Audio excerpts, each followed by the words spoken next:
It's the TheJetsBlog Podcast from the SNY studio. And we're going deep with full coverage of your New York Jets. Welcome back, Jets fans. I am your host, Corey Griffin, and this is SNY's TheJetsBlog Podcast. And with me is the other half of our 2QB system, Brian Bassett. Brian, thank you for coming to the show this week. Hey, I'm happy to be here. I was told that because I have a cracked rib that I might not be activated, so I'm just happy to be here today. So. Yeah, I was benched for a 7th rounder, so it's okay.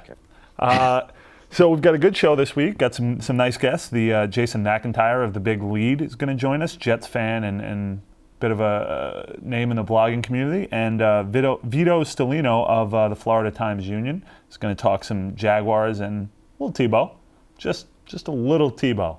Got to get our Tebow quotient in for this week. You could never have enough Tebow. That's what Woody Johnson tells me. So. Got to sell the tickets, man. You got to sell the tickets. All right, so we'll jump into last week's predictions real quick before we get started on little Jets Cardinals action and talk a little quarterbacks because apparently people are interested in that stuff.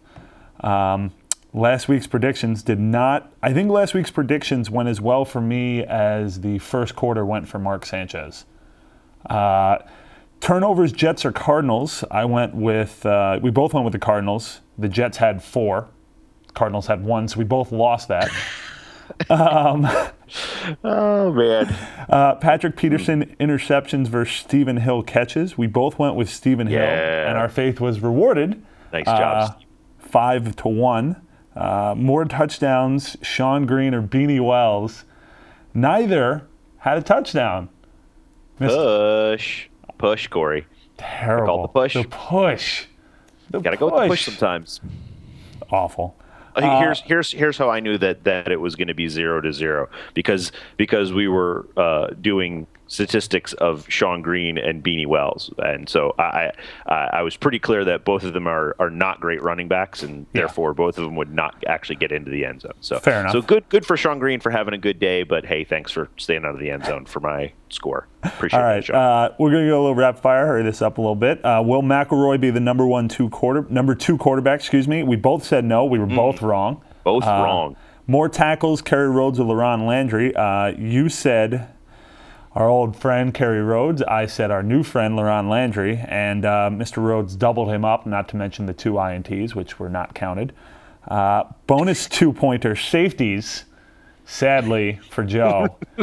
Sadly for our dear friend Joe Klecko, there were no safeties. 25. Yeah. No one scored 25 points. Well, there were almost no points in the game, Corey. This is true. Mark Sanchez did almost get sacked for a safety on that first interception, though. So it was close. Final score, we both picked the Jets to win, but wow, we were off. You went with 22-12. I went 26-10.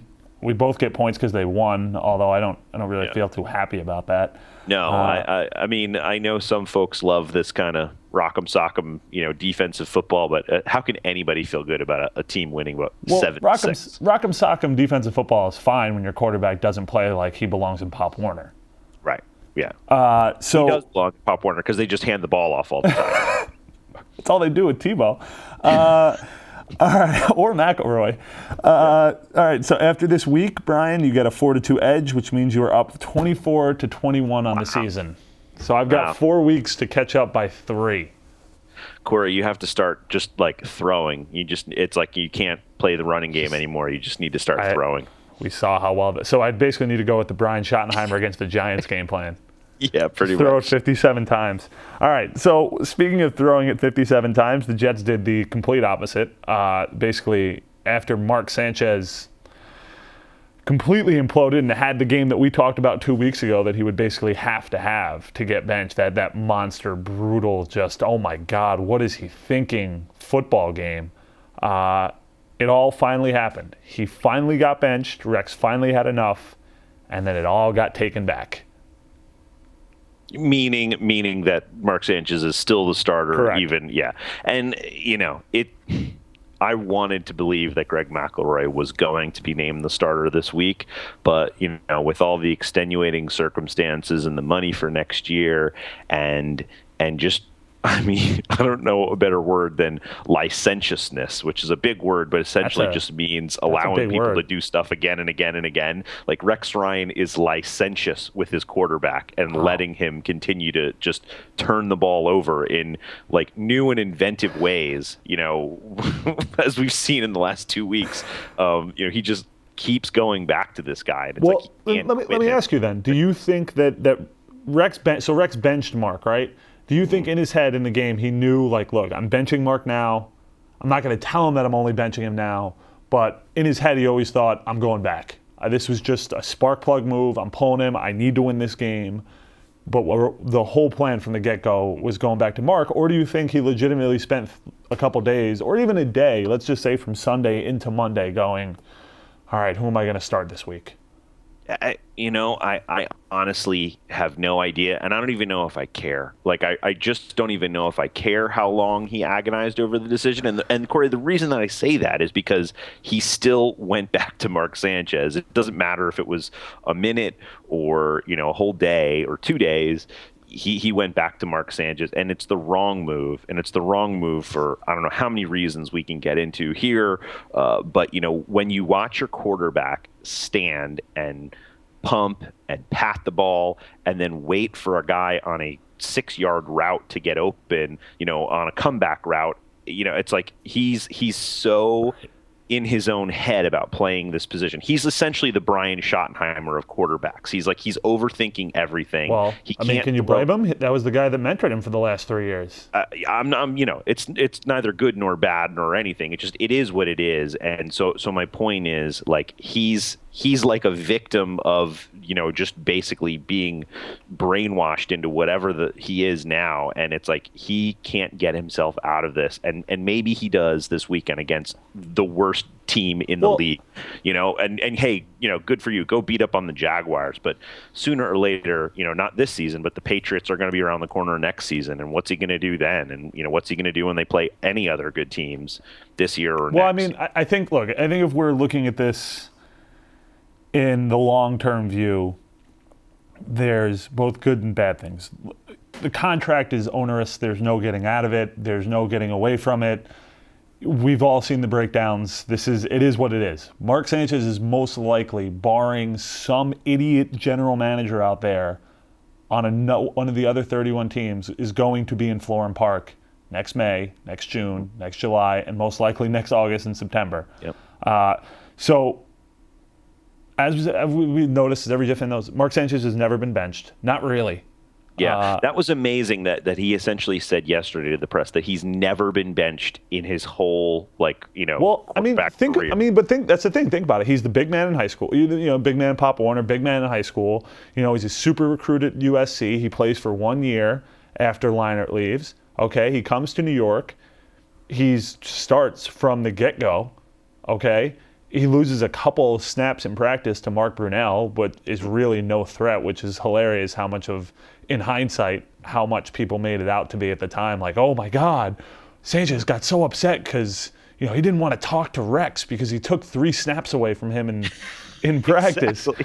But, going back to this, look, because of all of that, including the money, including the fact that Mark has never been benched, even if it's not the right move in terms of giving yourself, in terms of, perception and your team buying into you and your team believing that you're going to hold the whole roster accountable, there's no choice here. There was no choice. And it surprised me that you were surprised that this was the end result. I know you were heavy into McElroy, and I know that you really thought it was going to be Greg.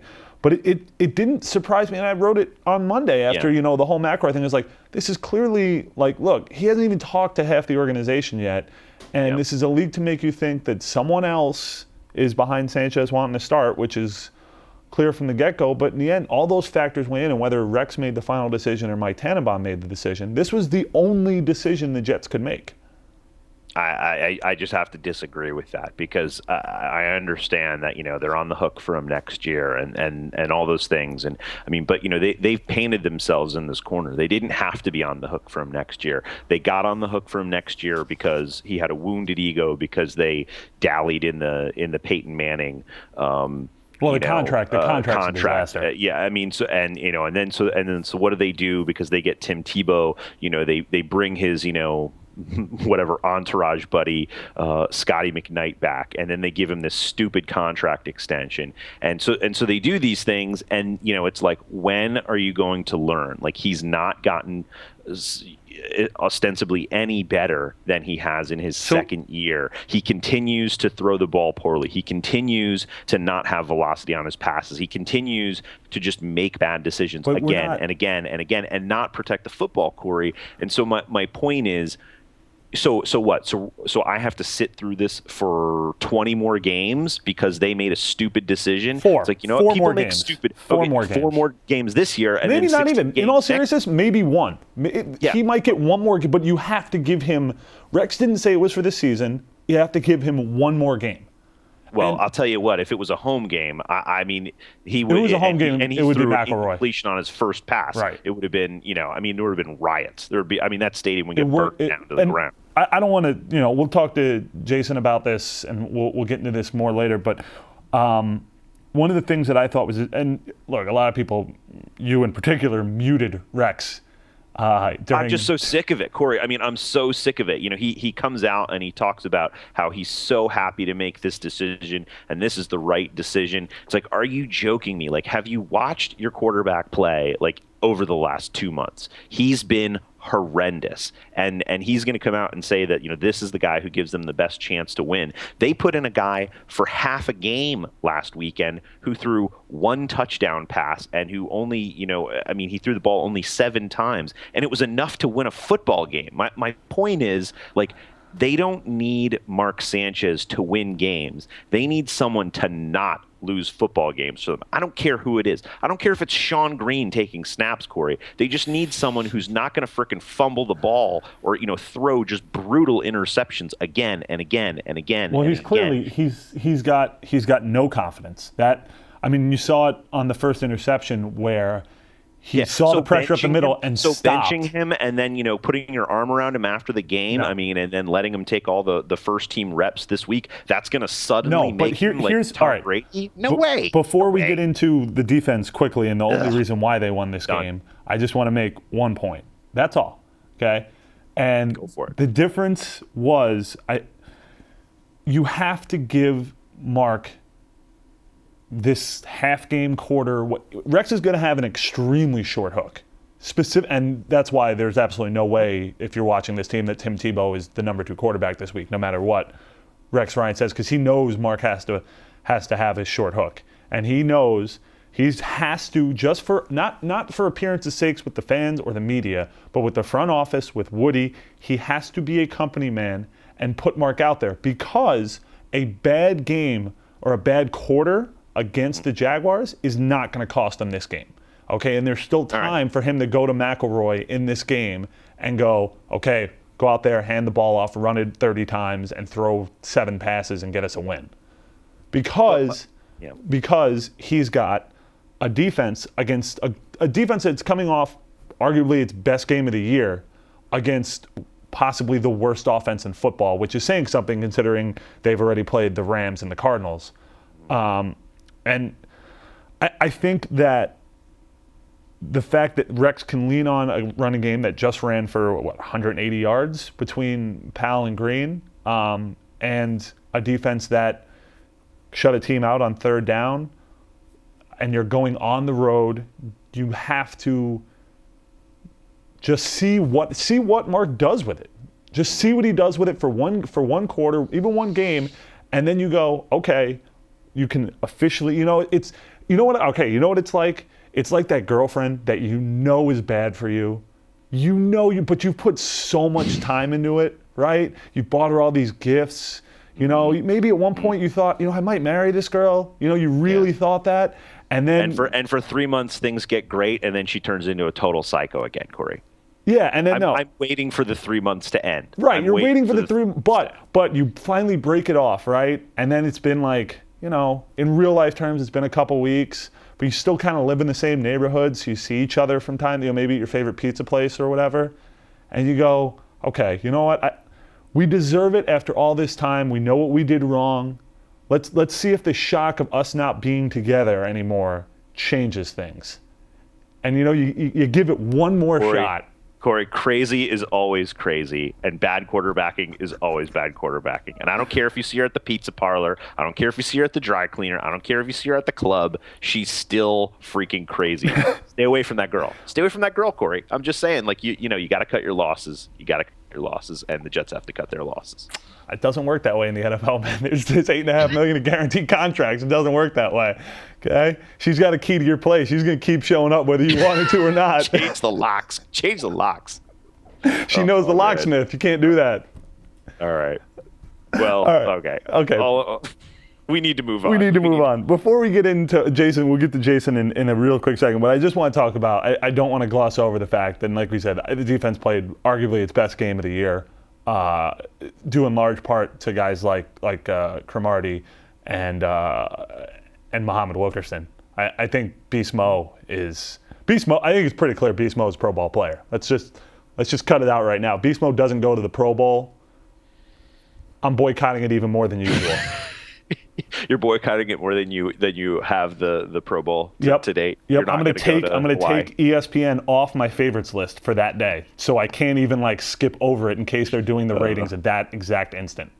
Take that, ESPN. No, yeah. I mean, I think he's playing great. He's obviously been a bright spot for this team, and I look forward to seeing more of him. I can't wait to see him on a team that's actually relevant, and maybe that'll be next year, Corey. I mean, he's going to keep playing well this year, and he's going to have some good guys to go up against. But I can't wait to see him on a team that could actually be relevant. That would be awesome. One thing that stood out to me about the defense this week was how they kind of went back to the old stalwarts. I looked at the playing time breakdown on Monday and Tuesday, and it was interesting to me that guys like Pace, Thomas, Scott, DeVito, those were the guys that got a lot of time, not Davis, not Ellis, guys, not Copels. It was the Jets, Rex and Pettin. They knew, we have to have this game. We are going against a bad rookie quarterback. Yeah. We are going to put in all the non-kids, all the stalwarts, right, and we are going to just go after them with what they've been doing for the last 10 years of their NFL career. Play error-free football, play smart football, play error-free football on defense. I mean, even make a couple plays, as we saw, and it was happening on one side of the ball. Yep. I will say that it was happening on one side of the ball. All right, so from there, now that I think Brian has calmed down a little bit, he's gotten a little bit of time to calm down. Take some blood pressure medicine or something. Maybe open a beer. Yeah, that's a good idea. There you go. All right, we'll welcome in our first guest of the show, Jason McIntyre from the Big Lead. Jason, this is Corey. Thanks for joining us. Yeah, the Jets do a good job of getting everybody worked up and pissed off. It's one thing they seem to do well. Jason. How bad is watching, arguably the worst football game of the season, and watching, the franchise quarterback throw 3 picks in 17 minutes? It just. You knew. I think every Jets fan knew why. I don't know. I wasn't at the game, so it's hard for me to tell what people at the game were feeling. But at least watching it on TV and watching Sanchez's face and watching his eyes and watching his reaction to the pressure on that first interception, you just knew, okay, he's done. He's done for the day. It was such a rookie throw, back foot under pressure over the middle. I mean, you never see Andrew Luck throw that crap. You never see any good quarterback throw that. And the only thing that saved him from getting destroyed was Lindley was even worse. Yeah, you're exactly right, Corey. I mean, sorry, Jason, and we were just kind of talking about what it took and how the defense they came to play and they did everything they needed to do, and essentially all they needed was not even one half of error-free football from the quarterback position to win that game, and they got it. And so now, and we just are coming down off this conversation, but I'm definitely curious to get your perspective. Then now they go back to Mark Sanchez, and we know that there's bigger problems, and we'll get to that in a second. But I mean, do you think that was the right move that the Jets made yesterday in announcing Mark Sanchez as the starter? Yeah, I definitely do. And I had a good chat with Brian about it on Twitter, just about how it's more of a financial decision than anything. That's my thought. I mean, you're owed the guy over $8 million next year. And, I know you want to think, I try to think of it from a fan's perspective sometimes, but ultimately it's a business. And, you can't have an $8 million backup quarterback. You got to give the guy a shot. The Jaguars are one of the worst defenses in the league by just about any metric you want. And if he can't go on the road away from, the tabloids and the booing fans, and he can't do some damage against this team, then I think, it's over for the guy. I think you got to convince the owner to cut him. I don't see that happening. Nobody's going to want to trade for him, and I think it's done. But I do think, I think Sanchez will be all right on Sunday. Maybe that's an optimistic view, but I think he'll be fine.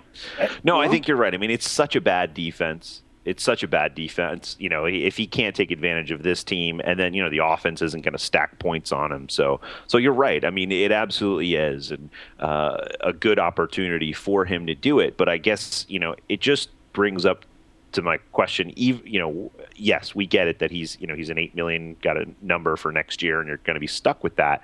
But I mean, what do you do? Like, you follow the news, you follow the media more from a general perspective. How do you, go into the off season and what changes need to be made, to kind of get this team back to actual relevance?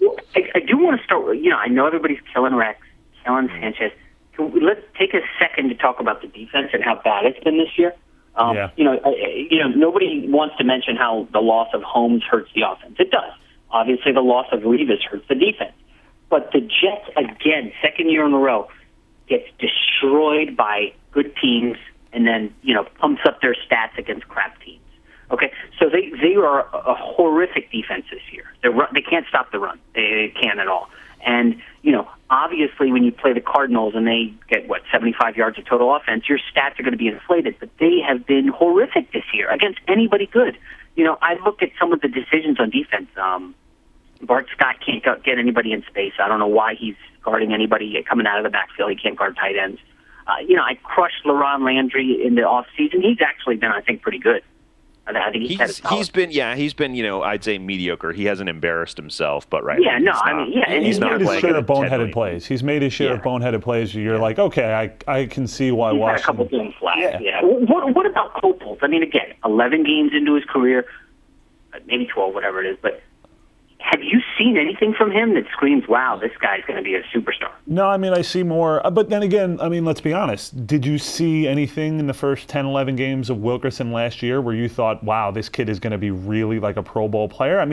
Not defending him, but I'm just saying, like, when you're playing in this 3-4 technique, sometimes, you end up with these guys who take a year or a year and a half, and obviously Wilkerson came from Temple, a different level of football. But I understand what you're saying is that I thought Wilkerson had a solid rookie year. I would say it's better than Copels. I agree. I can't think of you could go 7 weeks and Copels' name has not been mentioned. That's just I think that's unacceptable for a first round pick. And now when we start talking draft, and you start looking at Tannenbaum, and I think that's got to be the top priority. Have to get a new personnel guy in there. Besides having probably a top 15, maybe top 10 pick, you've got a lot of free agents. I know talk a lot about this on the site, but Thomas, Scott, Keller, Green. You probably got 6 starters, I think, to Vito, who are free agents. Okay? Right. I don't want Tannenbaum making those decisions. Do you guys? No. Because I think he made the wrong one with the Holmes-Edwards one. I'm not saying that, Braylon Edwards is an amazing player and they should have signed him to the same contract that Santonio got, but I certainly think he was the least replaceable of those two in terms of his size and his speed and his physicality, versus Santonio's like, hey, I can run a slant route. And the chemistry factor, I think, is also big. Braylon Edwards, I would trade the drops that he's had over his career.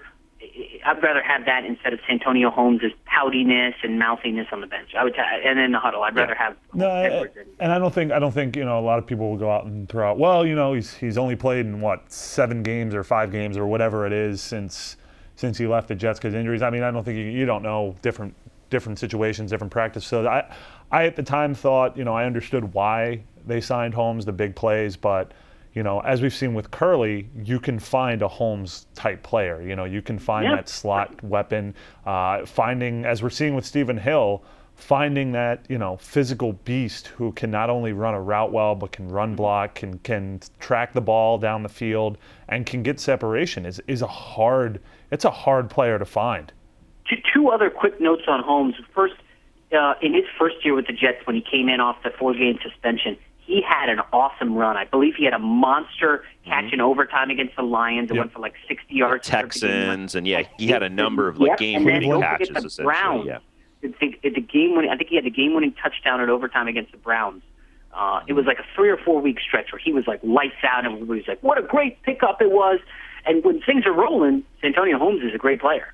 And then when things go downhill, like last year, then you got trouble in the huddle. But I guess the other, this is total optimistic view. You got to be, put on the green glasses when I say this. But the top 3 receivers for Sanchez the last couple weeks have been a rookie, Stephen Hill, who didn't get a lot of passes in college at Georgia Tech, Jeremy Curley, a second-year Smurf, and then you could even I don't know who you want to go with the third guy. Chaz Shillings, Clyde Gates. Yeah. Yeah, I mean those guys are jokers. Okay, they don't even have any. He's not throwing to anything. Those guys can't get separation at all. When you combine no running game, I mean, unless you want to call the Powell Green 2.5 yards in a cloud of dust behind a shoddy offensive line, there's just there's nothing to work with there. And that's the other reason that I say, hey, listen, I'm okay with Sanchez coming back for next year. You get everybody healthy, make a couple good moves. I think you got to get Slauson out of the offensive line, right? You got to replace him. I think he's graded out pretty well this year, and he'll be up for. It's either going to be him or Brandon Moore, and I think the numbers that Brandon Moore is going to want, they're not going to do. So they'll move Slauson to right guard, and they'll move Vlad Dukas into left guard. No, please don't say that. Well, that's also happening. If Slauson wants to stay, because I mean he's clearly not happy with the rotation. He's he got inexplicably pay cut this offseason. Out of nowhere. I don't think, from his quotes, I don't think he's very happy with the team. So that's to say, who's to say Slauson even wants to come back? So you're looking at possibly having to replace both of your starting guards, at least a starting running back, most likely 3 out of 4 linebackers. You're hoping that Demario Davis can replace Bart Scott, although, I mean, in limited action, I haven't seen anything to prove that.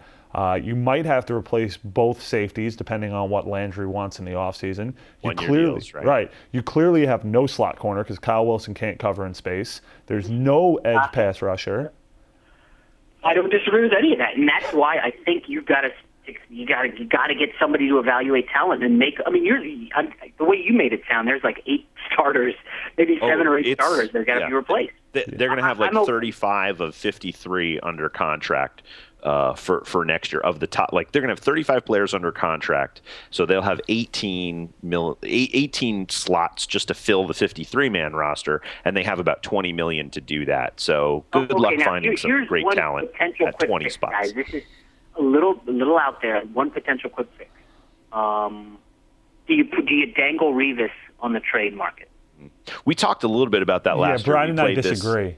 Yeah, Corey, go ahead. You go ahead. I don't think you can, for the strict reason of if you plan on bringing Sanchez back next year, if you plan on trying to go with some sort of quick fix, you need the defense as strong as it can be, and I think it's stronger with Revis than it is with Cromartie. And that's nothing against Cromartie. Cromartie is having a Pro Bowl season. He's at the height of his value.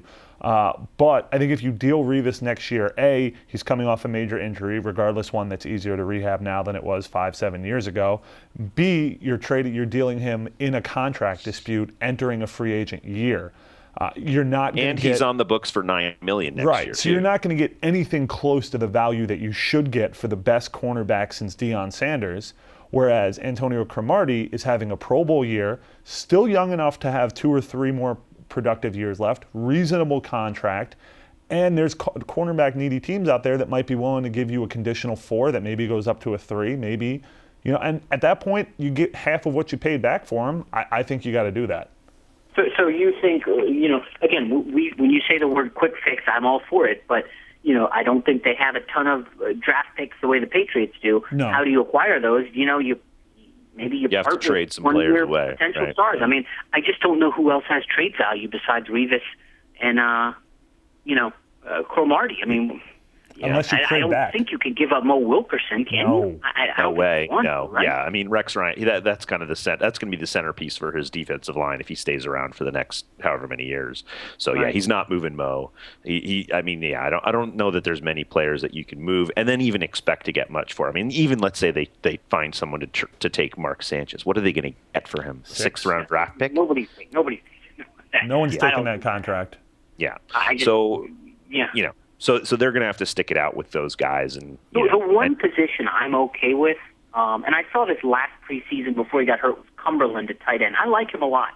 I know Keller is the security blanket for Sanchez, but I like Cumberland a lot. I think, you know what, you got to save money from somewhere, and I'm okay with them saying, all right, Dustin Keller, how do you?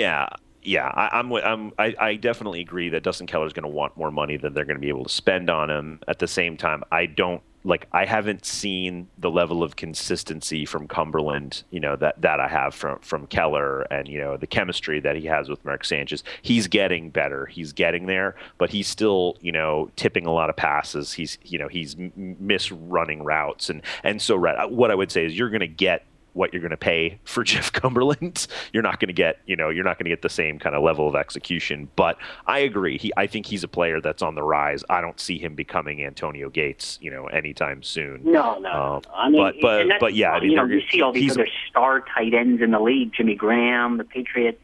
It's a great tight end league, and the Jets don't really have one. And what's funny is 2 years ago, everybody was saying how many good players the Jets had. David Harris was a top 10, top 5 linebacker.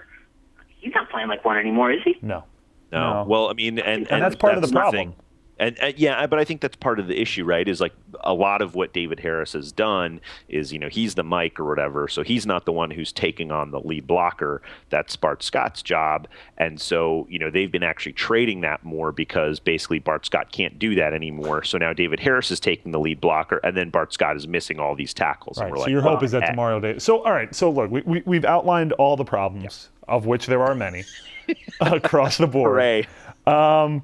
We know they're in a precarious cap situation. We know they've got a lot of people on the books who make a lot of money, who maybe don't deserve as much as they're making, and a lot of people off the books that are coming off the books at the end of the year. So not asking how do they fix this, Jason, but what is the future for this team next year?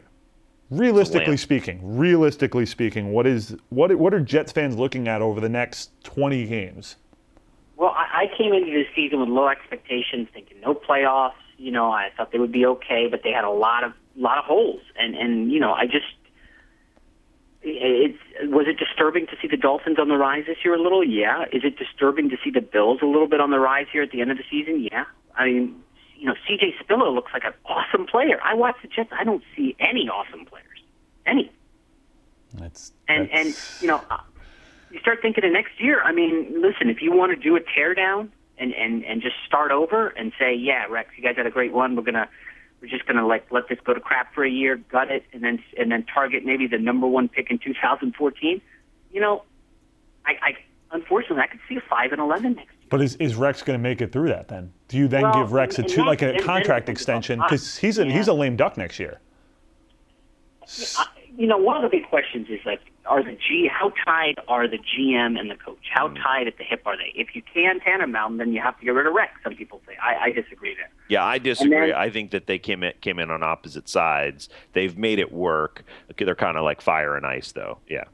Yeah, and I feel like Rex had 2 awesome runs in the playoffs, and you look at those rosters. They didn't have a ton of elite talent there. No. I would say 2010. I disagree. I think 2010 is the most talented Jets team I've seen in 10 years by a long shot, and it's been systematically going downhill since then. Yeah, I mean, they've definitely cut back on the talent.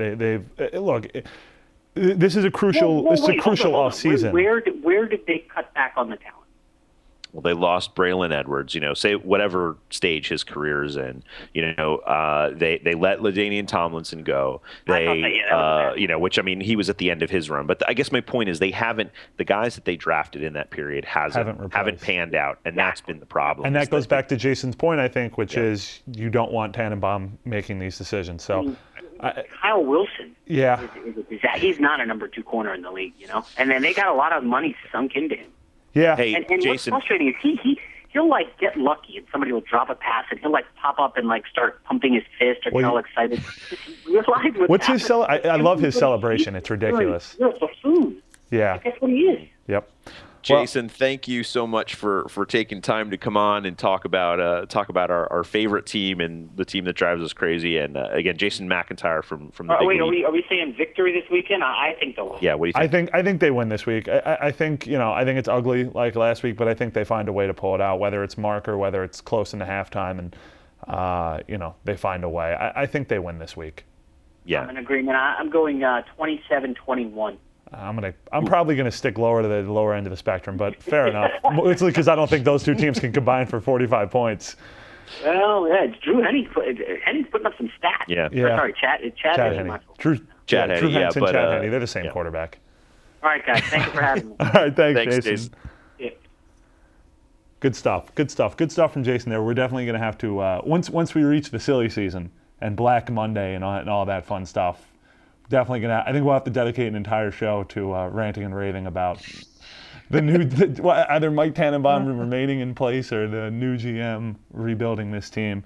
I think they're going to try and trade him. Or hope he gets a better job like Brian Schottenheimer last year. Can only hope.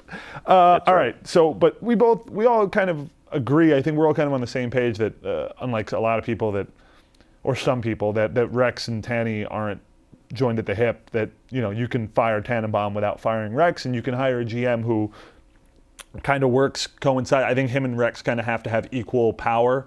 Otherwise, you're going to end up in a situation where the GM is just going to wait a year to fire him. Mm-hmm.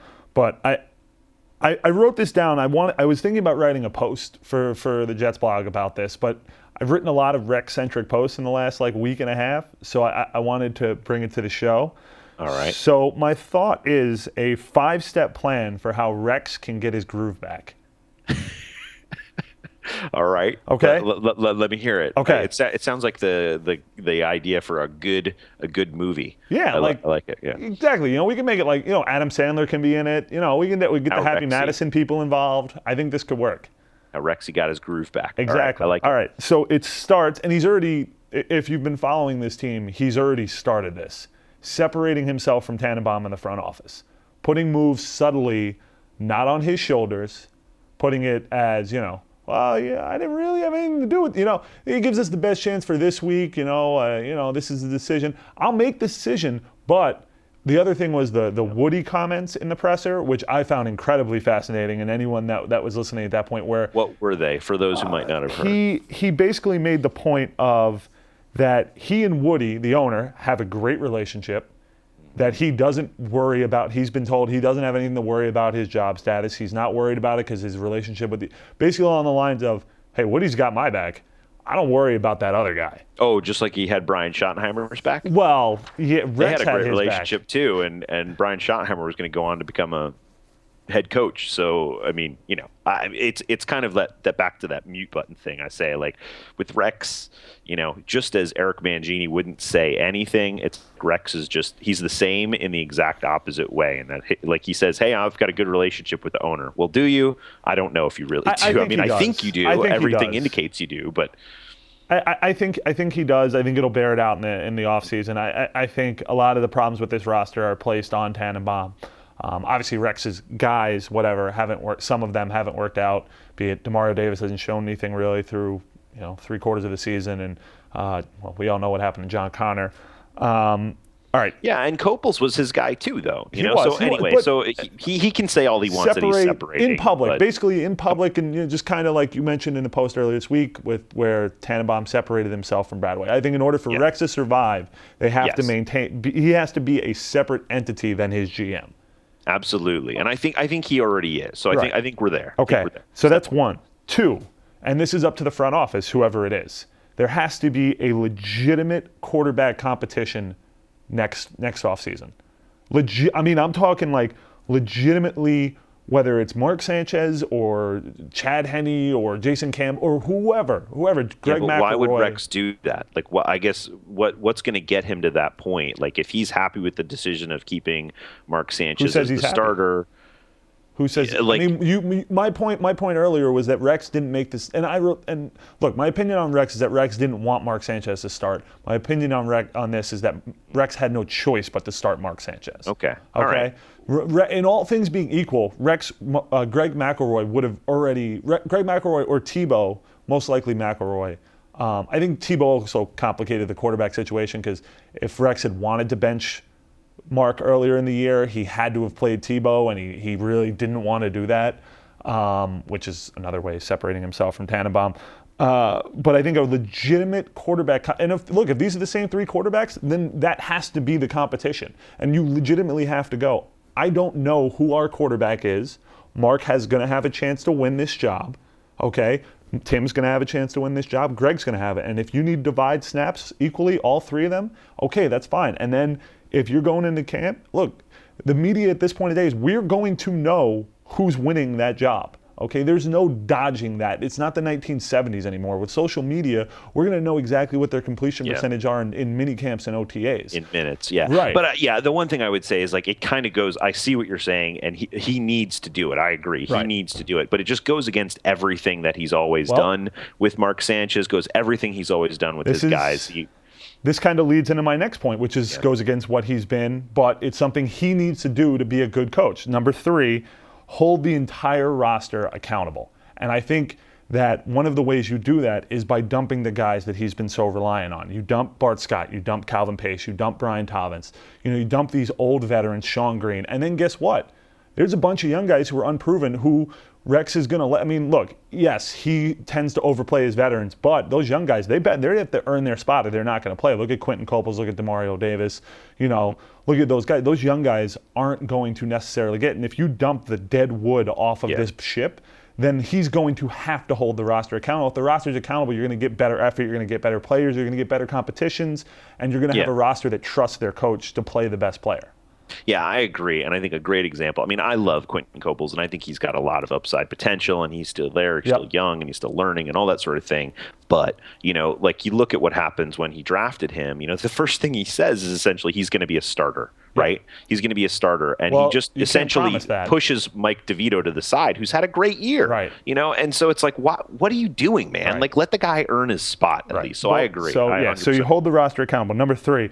Number 4, tell the media to go bleep themselves and stop worrying about what everyone else thinks. Go back to the Rex that was here the first year. Go back to the Rex of the first press conference of, hey, I'm not here to kiss Belichick's ring. I don't care what you write. I don't care about your headlines. I don't care what you say about me. I don't care what you think about me. I care about what the team in this room thinks. I care about how many games we win. And I care about winning a championship. And that's the only thing that matters. Because that's what the great coaches do. They do it in different ways. Belichick tells the media to go beep themselves by not talking to them. Harbaugh is short with them, but Rex is I am who I am. Deal with it, and I think that plays into the last point. Start eating again, man. I miss Fat Rex. I miss Fat Rex had an attitude. Fat Rex flipped off the camera. Fat Rex cursed out Dolphins fans at UFC events. Okay. I miss Fat Rex. I want Fat Rex back, man. Fat Rex can coach. I don't know what the NFL Play 60 campaign would have to say about that, Corey. But that's fine. I don't need my coach in a commercial. I need my coach winning Super Bowls.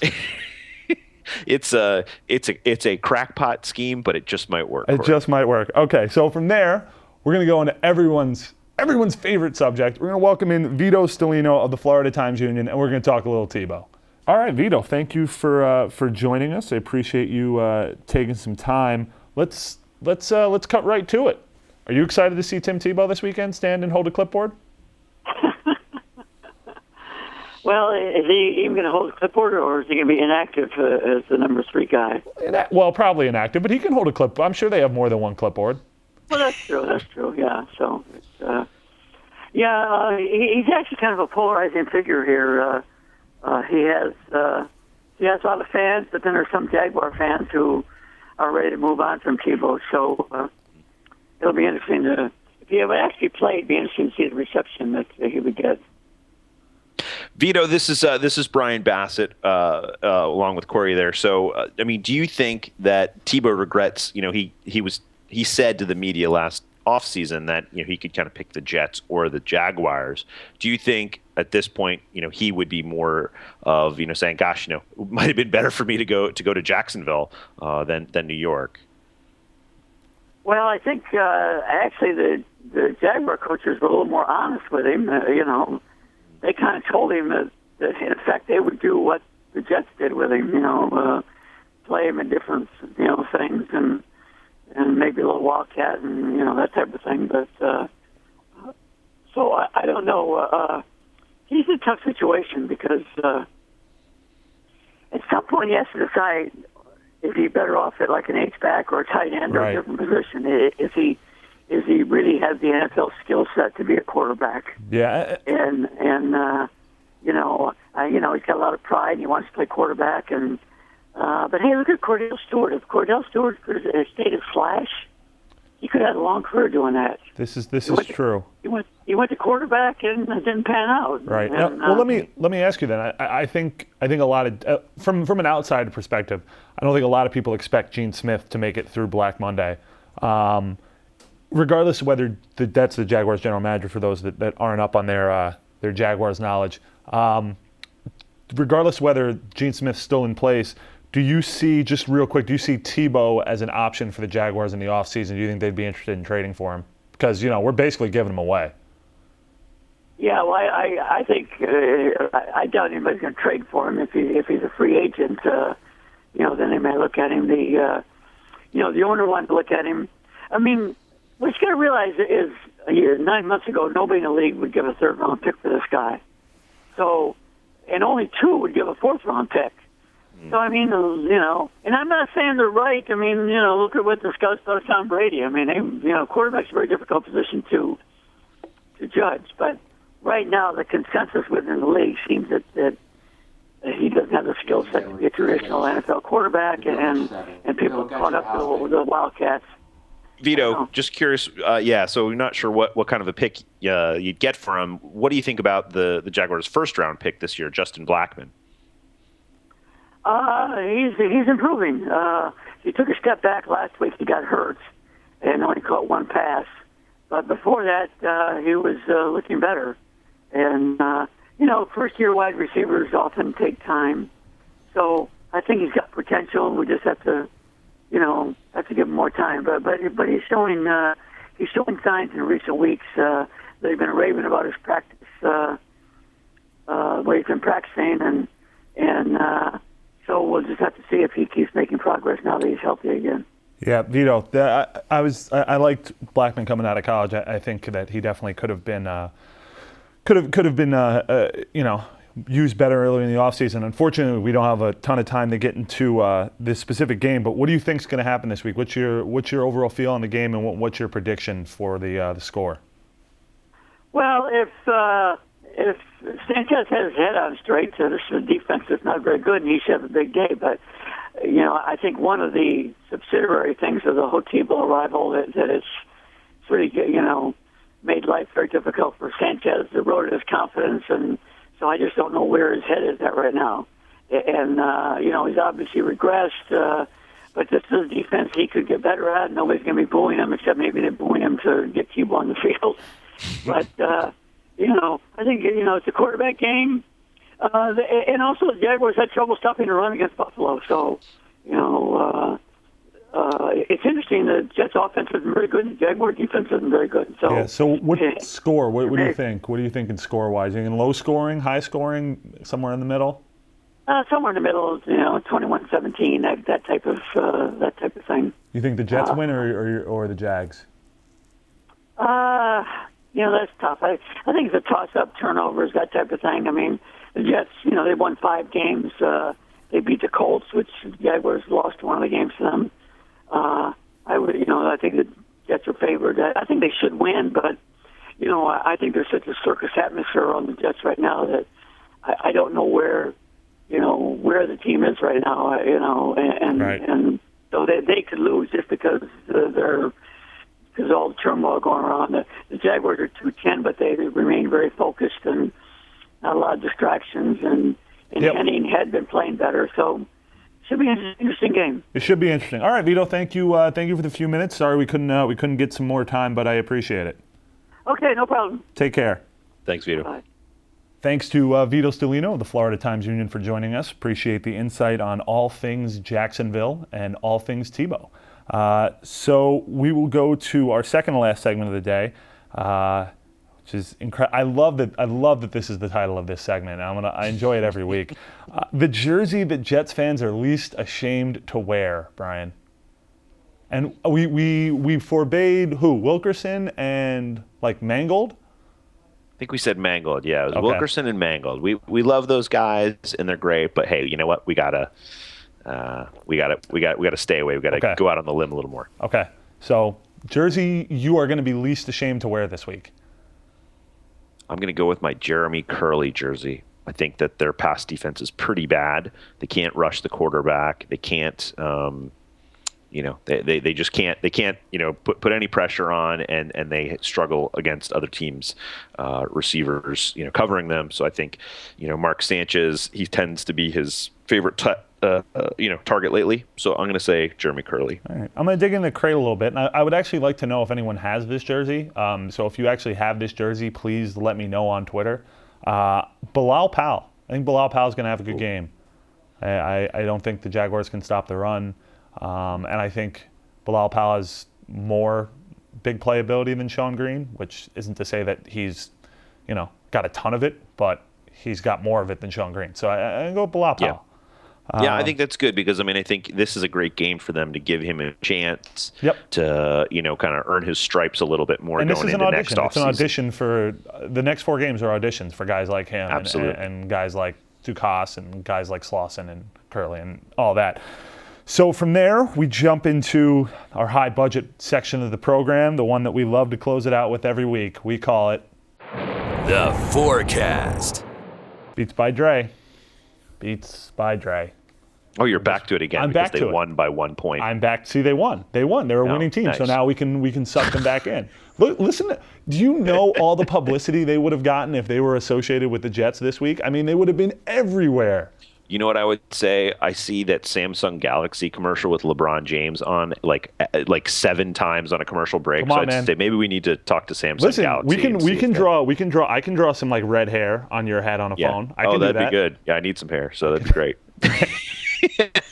All right, so our first one, I just want to point out that the one that I wrote down for first has been vetoed by our producer, and I think it's a good one, but I've been told that it's not timely enough. So I'm just going to get it out there because I'm interested, and then we'll go to the ones that actually count.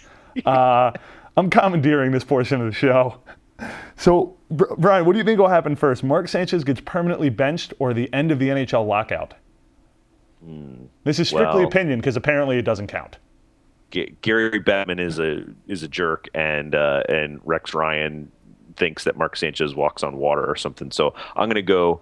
The NHL will actually. No, I'm saying Mark Sanchez won't be benched. So whatever that is, I'm saying the NHL will come back before Mark Sanchez is permanently benched. I think the lockout is close, so I'm going to go with that as well. All right, so we'll jump into the first one that really counts. Will Tim Tebow be active this week? Yes or no? He won't be active this week because Rex Ryan is so concerned about Tim Tebow. He wouldn't activate his own son with his broken ribs. Even when the doctors told him it was okay. Gosh darn it, I'm not going to put that young man through having to play, which I actually did on Thanksgiving. But it has nothing to do with him being afraid to have to put Tim Tebow in a game when Mark Sanchez throws 3 picks in 17 plays. So ridiculous. So, yeah. Okay, agreed. Tim Tebow's not being activated. They're using it as a crutch to just push him out of the way. Tim Tebow will not be active. I agree. Once again, Stephen Hill portion of the forecast. Stephen Hill receptions versus number of quarters Mark Sanchez plays. Oh, my God. Well, I'm trying to remember how many passes Greg McElroy completed to Stephen Hill in the last game. Well, he only completed 5 total, so. 5 total, I was just saying.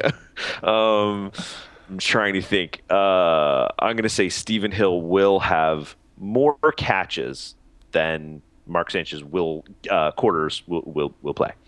I want to go contrarian here strictly for points purposes, but I just don't think Sanchez makes it past halftime.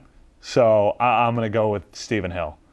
I'll tell you, if Mark Sanchez doesn't make it past halftime against this deadbeat team, like it's essentially over. I'll tell you my theory. He loves Broadway. He loves Broadway. He can go, join the cast of Wicked or whatever the heck he wants to do because, whatever. It's done. It's all over. Right. I'll tell you my theory on how this plays out when we get to the final score section of this. More carries, Sean Green versus Bilal Powell. I think you know how I'm leaning here. I think I know you're leaning towards Bilal Powell. I am. I'll put that out. I'm going to go first. I'm going Bilal Powell. I'm going first here. I'm going to go Sean Green. I'm going to go against you because I just think that's what Rex has always done. I think Bilal Powell deserves more carries than Sean Green, but for whatever reason, he keeps playing Sean Green, so I have no reason to think he won't continue that. Jags running backs over under 75 yards rushing. No push. Say that again. Jags running backs over 75 yards over pushing, under 75 rushing. Yeah. You can't take zero. There will be 0 Jags running for more than 75 yards. No, like total as a team. Like the Jags running for 75 yards. Okay. As a total. Okay. They won't run for 75 yards. Agreed. They won't. Montel Owens is not going to get it done. Maybe if they had Parmalee or if Rashad Jennings was still involved. But, okay, Justin Blackmon touchdowns versus Mo Wilkerson sacks. Ooh, I think I'm going to go Justin Blackmon touchdowns. I'll go Mo Wilkerson sacks. All right, yeah, you're trying to make up some ground on me. I am. All right, I am. I like this. All right, so final score. Final score. I think the Jets can, no matter who's playing quarterback, can easily win this game. I think they're going to win in the neighborhood of like a 27-13 game. Oh, okay. yeah. Oh, it's going to be a blowout. Wow, okay. I don't think this team can put up 27 points. All right, so against this defense, have you seen this defense play? Good God. Here's my thought. My thought is that Sanchez comes out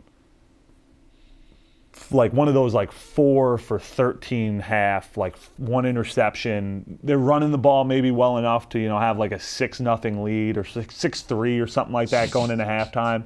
But it's close, and the Jaguars have maybe missed a field goal. It's like way closer than it should be. The Jets are like completely dominating on defense and like dominating time possession, but Sanchez is just killing them with like bad third down conversions. Okay, go into halftime. McElroy leads the team out of the huddle in the second half. Okay, the Jets win 17-6. I thought you were going to say like 45. No, and I had to stretch myself to think that they could score 17 points with Greg McElroy at the helm. But 17-6 with McElroy finishing the game. So that's my prediction. All right. So we will be back here talking about next week either the continuation of Mark Sanchez after he got benched because he still gives you the best chance to win, or Greg McElroy. That's my thought. We'll find out. We'll find out who gives them the best chance to win. You know what? You give them the best chance to win, Corey. You give them the best chance to win. You do. Thank you. You know what? You too. It's a 2 QB system here. Yeah. You know what? And you know what? I think we both know, like, if we have to hand the ball off, which way to turn. If we turn right or left, I think we could handle that. That's right. Okay. Well, Brian, I want to thank you for joining us for a very entertaining episode of the podcast. And as I said on Twitter last week, this team has officially driven us loopy. Yeah. It's been a season. It's like it's not, I feel like you know what this season has been for me. You know the movie The Princess Bride, and they put the guy on the torture rack at the end, and they're like ranking up like racking up the years. They're like sucking years out of his life. That's what this team has done this year. They've essentially sucked years out of my life. And on that note, if you want to contact us, you can get at us on Twitter at CGriffin415 and at Brian_Bassett. And we will be back next Thursday to talk some more wonderful Jets football. Brian, don't forget to subscribe to the podcast on iTunes because it's valuable listening in your week. Valuable. That's right. Hey, thanks, everybody. Appreciate it. Have a good week. Take care, Jets. Guys.